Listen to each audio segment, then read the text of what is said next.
বাচ্চাদের কী টিফিন দেবেন ভেবে পাচ্ছেন না? সকালবেলা উঠে এটাই মস্ত বড় চিন্তা। তাহলে সেই চিন্তার সমাধান নিয়ে এসেছি আমি।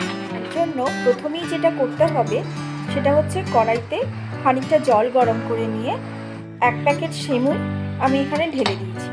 এই সেমুই যে সবসময় ময়দার তৈরি হয় তা নয়, এটা আটা সুজির তৈরি সেমুইও বাজারে পাওয়া যায়, তাই অনায়াসে আপনারা ময়দাটাকে অ্যাভয়েড। সেমুইটা ফুটে উঠলে একটা সাদা মতন ফেনা দেখা যাচ্ছে, সেটাকে তুলে ফেলে দিতে হবে, কারণ ওর মধ্যে অনেক নোংরা থাকে। এবার সেমুইটা যেমন আমরা চাউমিনকে সেদ্ধ করি, তেমনি সেমুই সেদ্ধ হয়ে গেলে একটা ঝুড়ির মধ্যে এটা জল ছড়িয়ে নেব, এবং এই যে সেমুই আমরা ঢাললাম এই সেমুইটাকে আর একবার ঠান্ডা জল দিয়ে আমরা ভালোভাবে ধুয়ে নেব। তাহলে ওই যে আঠার মতন চিপকে লেগে যায় সে ব্যাপারটা হবে না।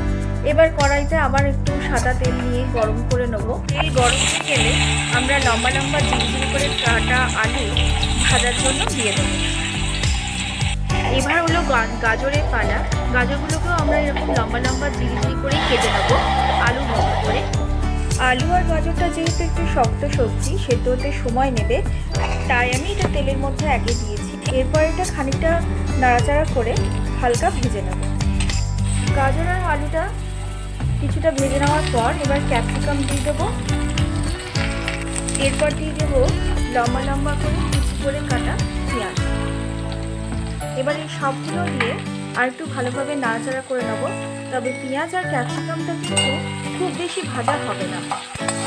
পেঁয়াজ আর ক্যাপসিকামটা হালকা ভাজা হয়ে গেলে এবার দিয়ে দেবো নুন।